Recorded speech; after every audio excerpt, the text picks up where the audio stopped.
At first, the aliens thought she was shy, weak, a harmless Earth girl placed in the academy by mistake. But when the strongest warrior of their elite class mocked her and charged, she didn't even flinch. The next second, he was on the floor, unconscious. That was the day the galaxy learned. Humans don't roar, they strike. The Intergalactic Alliance's elite combat academy, perched on the orbital moon of Virex, was where the best of the best trained for war. Species from all across the galaxy sent their finest young warriors, clawed, armored, telepathic, bio-enhanced, to be honed into lethal defenders of peace. Among them was a silent anomaly, Cadet Mira Lane, human, Terran-born, age 19. She didn't look like much. No spikes, no horns, no thermal glands. She barely spoke during tactical lectures, kept her head low during drills, and never sparred unless forced to. The other cadets called her the Observer, and behind her back, some said worse. She probably got in by accident, whispered a scaled Varkon. Or Earth used politics again, hissed a Zalarian twin voice. They didn't know that Mira had scored top percentile in neural reflex tests, or that her dossier had been sealed by order of the Terran Defense Directorate. To them, she was just a quiet human girl, probably too scared to fight. They were wrong. The Academy's apex cadet was Garthal, a towering Brule warrior with carbon-reinforced skin for arms and the ego of a minor war god. He had won 32 duels, knocked out 5 instructors, and shattered a weapons rack by accident. When he finally turned his eyes on Mira, it was because she hadn't challenged anyone. "What's the matter, human?" he sneered during an afternoon sparring rotation. "Afraid your bones will snap?" Mira said nothing. He walked closer. "Or maybe you're just here to clean the bloodstains." Still nothing. Laughter echoed from the class. Even the instructor hesitated, unsure if he should step in. Garthal took that as a green light. He stepped into the circle, raised his fists, and beckoned her with 2 of his hands. "Come on then, Terran. Let's see what the dirt world produces." Mira finally looked up. Her expression didn't change. She walked into the ring without a word. Garthal charged. It lasted exactly 4 seconds. He threw a feint with one arm, a crushing hook with another, and a stomp that cracked the floor. Mira leaned, twisted, slid under the attack like smoke, and with one fluid motion, placed her palm against the side of his neck and struck. There was a crunch, a gasp, and then the galaxy's top cadet collapsed like a tower of bricks. Unconscious, drooling, one leg twitching. The room went dead silent. Mira dusted her hands, turned, and walked back to her place. The instructor blinked. Medical team to the ring. No one laughed anymore. The Varkon from earlier swallowed hard. "What just happened?" the Zalarian whispered. She didn't even blink. And far above, in the control observation deck, Admiral Reich of the Human Defense Armada leaned forward with a grim smile. "It begins," he said. The medics hauled Garthal's unconscious body out of the sparring ring.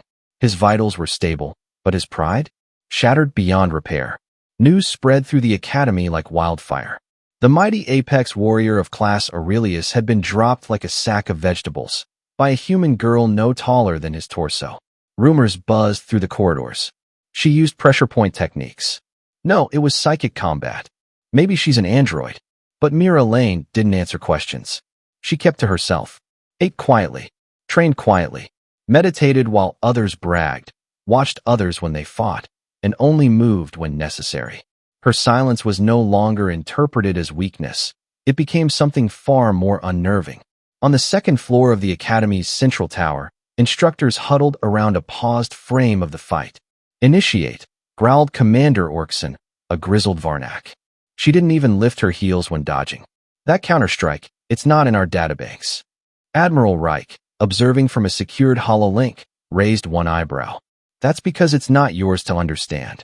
The others turned. "Meaning?" Orkson demanded. Reich spoke calmly.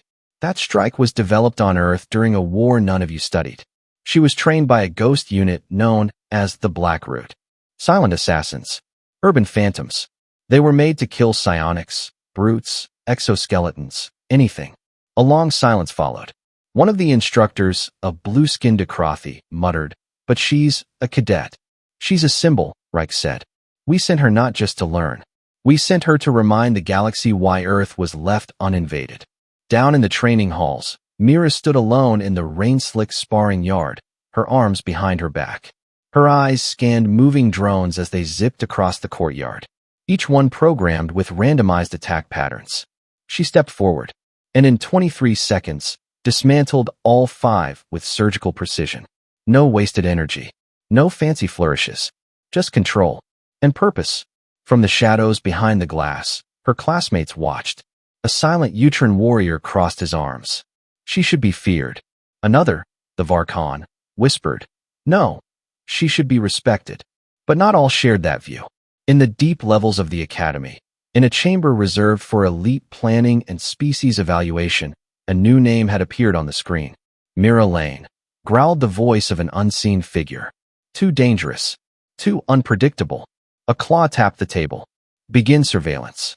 The surveillance drone hovered silently overhead, nearly indistinguishable from the misty fog curling over the academy's open training fields. In the distance, cadets were sparring. Shouts, grunts, clashing weapons.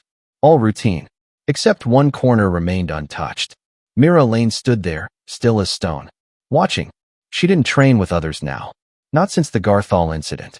Not after the instructors quietly removed her from the standard rotation and gave her a space of her own. She didn't complain. She never did. The drone tried to zoom in on her pupils. No dilation, no twitch. Just endless focus. It sent back the data to the deep command chamber below the academy. Her heart rate remains level, even under threat simulation, reported a Vair intelligence officer. The drone's mimic pulse barely triggered her prefrontal cortex.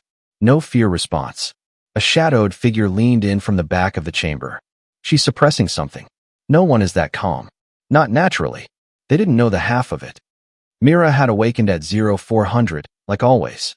Dreamless sleep. Her bed meticulously made. Her entire dorm was spotless. Some of her fellow cadets found her habits unsettling. Machines were allowed to be that precise. Not humans.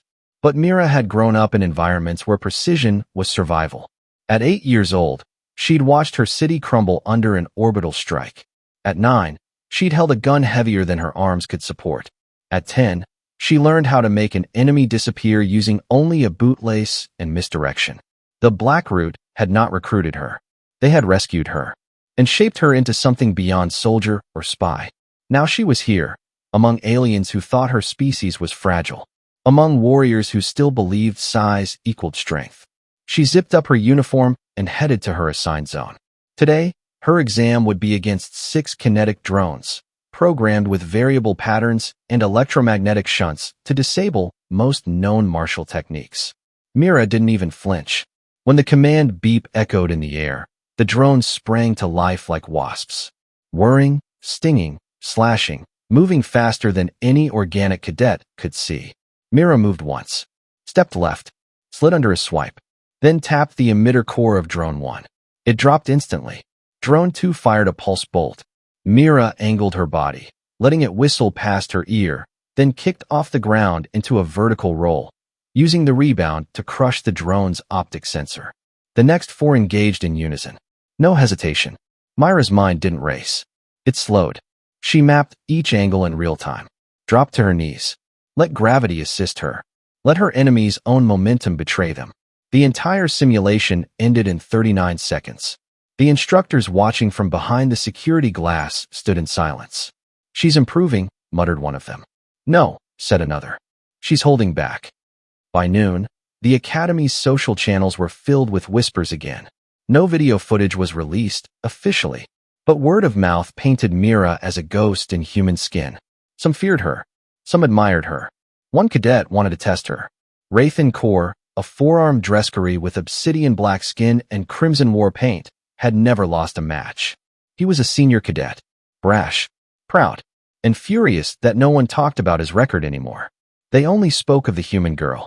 He strode through the mess hall with confidence, his entourage behind him, each wearing their combat badges like medals.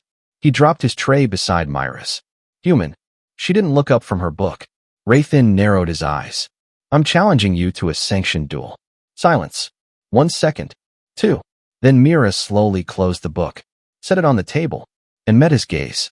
You want to know if you're better than me, she said. Rathan grinned. I know I am. Mira stood up, not a hint of tension in her limbs. Okay, tomorrow morning. Neutral arena. Her voice was calm, like she was setting a lunch appointment. Rathan's grin faltered ever so slightly. She walked away. No insults. No threats. Just a quiet promise of revelation. That night, security personnel argued over protocol. She's being targeted, said Instructor Zealand. We shouldn't allow this. She agreed to it, countered Commander Orkson.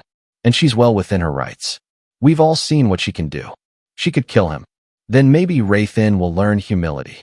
From the back of the room, Admiral Reich said nothing.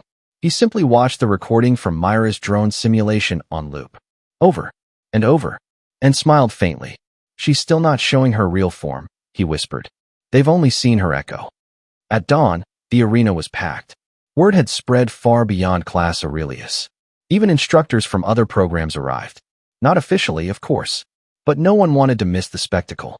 Rathan stood shirtless in the pit, muscles bulging, energy coils wrapped around all four arms. His people chanted. The Dreskari were predators. Gladiators. They lived for domination. Across the pit, Mira Lane walked out alone. No music. No entourage. Just her standard combat uniform. Black and gray. And a leather strap binding her short hair back. Begin, barked the referee. Rathan charged instantly. Twin upper arms sweeping forward with enough force to break a steel beam. Mira leaned sideways, the blows missing her by inches. She didn't attack. Yet. Rathan snarled and pressed harder, moving faster, lashing out with all four limbs. He roared, twisting mid-strike, trying to trap her. Mira stepped behind him and flicked his lower elbow with 2 fingers. The limb buckled. Just slightly. Just enough. Rathan stumbled, confused. And that's when she moved. Like lightning.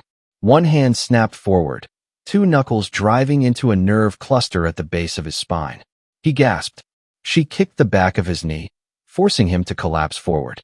And as his head lowered instinctively to protect his ribs, Mira spun behind him and whispered, "You left your throat open." Rathan froze. She wasn't wrong. 1 clean strike, and she could have crushed his windpipe. Instead, she stepped back. "Match over," she said. No blood. No screams. No grand finish. Just surgical dominance. The crowd didn't cheer. They stared. Rathan rose slowly, humiliated, but alive. He nodded once to her. Respect earned. Mira gave a small nod in return, then walked away. The surveillance chamber buzzed. "She could have killed him," whispered the analyst. "Twice." Commander Orkson crossed his arms. "She's sending a message." Admiral Reich leaned forward. "Yes, but not to us." He tapped into a hidden channel and sent the dual footage to a private frequency. Moments later, across the stars, a terminal blinked deep within a black site orbiting an abandoned moon. A wrinkled man in a long coat watched the duel in silence. He smiled faintly, then said to no one in particular, "She's ready." Mira sat in the observation chamber beneath the Academy's training ring, her eyes locked on the holographic projection of Rathan's attack patterns. Each move, every twitch, hesitation, overreach, was cataloged by the AI. But Mira didn't need the computer to analyze them. She remembered it all. She could close her eyes and feel every vibration, smell the sweat in the air, sense the slight imbalance in Rathan's stance just before he overextended. Victory hadn't been about strength. It had been about rhythm. She hadn't trained to win fights. She'd been trained to end them, before they ever truly began. 2 hours later, her private communicator buzzed. No name. Just coordinates. Sector D, 47. Basement level 6. Old archives. She left immediately. The door to the sector was sealed, marked authorized personnel only in 6 languages. Mira scanned her chip. It blinked green. The corridor beyond was dark, lined with ancient metal lockers and dust-thick air. Fluorescent lights buzzed above, flickering like they hadn't been touched in years. At the end of the hallway, a man stood with his back to her. Gray coat. Old military insignia. Scar down his left hand. He didn't turn around. "I wondered how long it would take," he said. Mira stopped 3 feet behind him. "Is this official?" He turned. Director Colm Vance. The man who'd led the Black Root Division for 2 decades. The one who pulled her from rubble and made her a ghost. "Nothing about this is official," he said with a half-smile.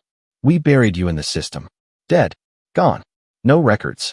The aliens think you're a random recruit from the outlier colonies. A fluke. They're not completely wrong. Vance raised a brow. You dropped a Dreskery Apex fighter without drawing blood. That's not luck. That's artistry. Mira didn't respond. Vance handed her a chip. Your next target is already watching you. Embedded in this academy. One of the Council's long-game operatives. Species. Varkari. Operates under the name Instructor Linvel. Teaches galactic tactics and fleet prediction.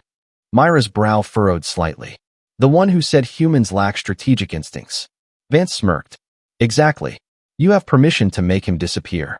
Quietly. Cause a scandal if you need to, but not a war. Let the Council clean up its own blood.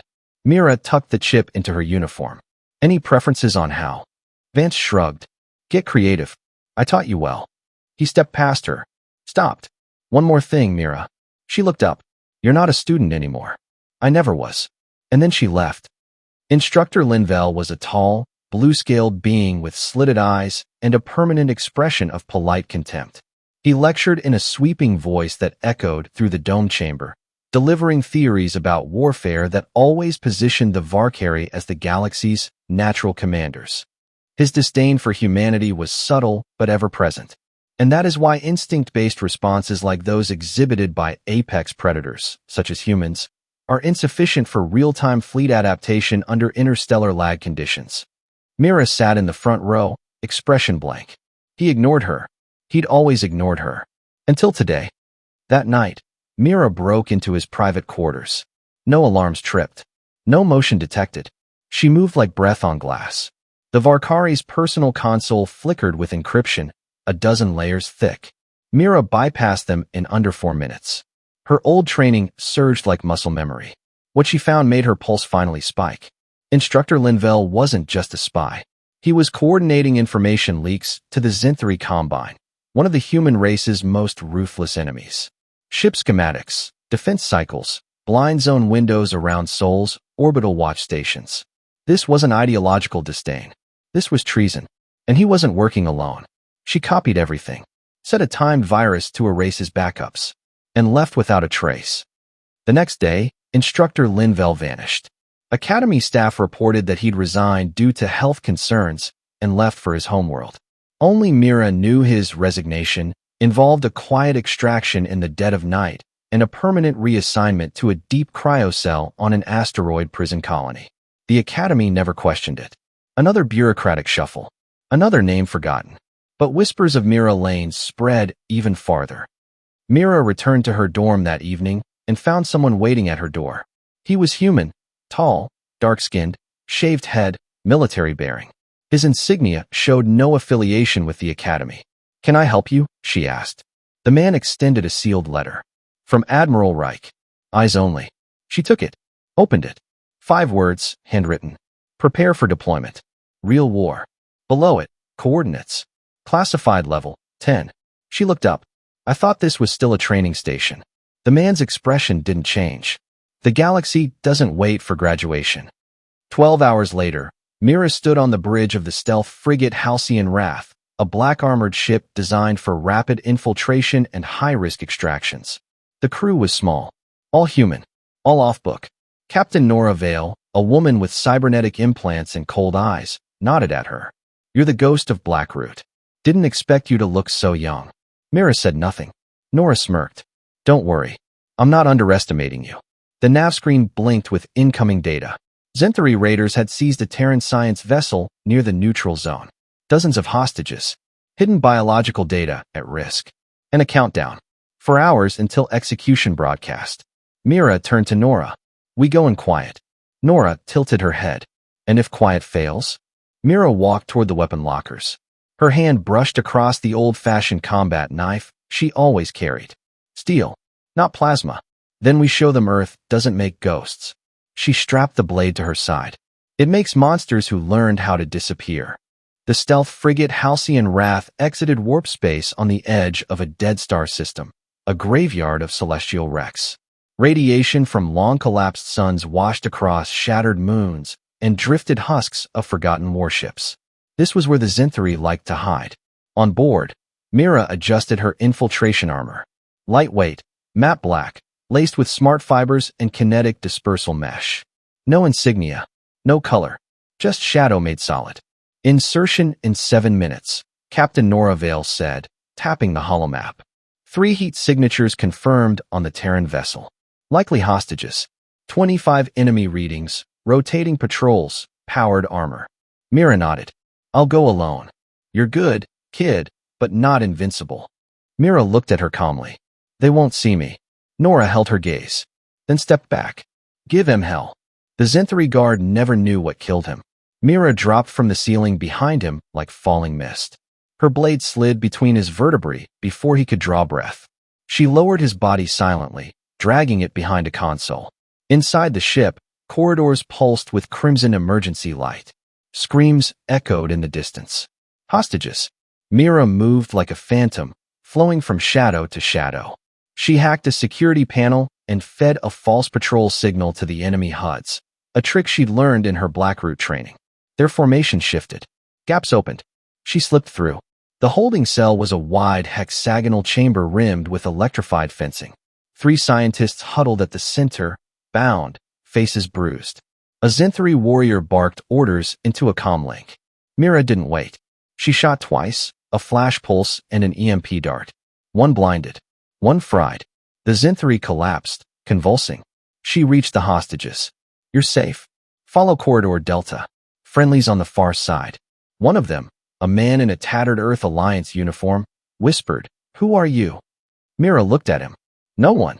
The real objective was deeper in, a data vault storing bioresearch too sensitive to transmit across open space. Mira entered it after breaching 2 more guards and bypassing a retinal scan using a severed Zenthari optic.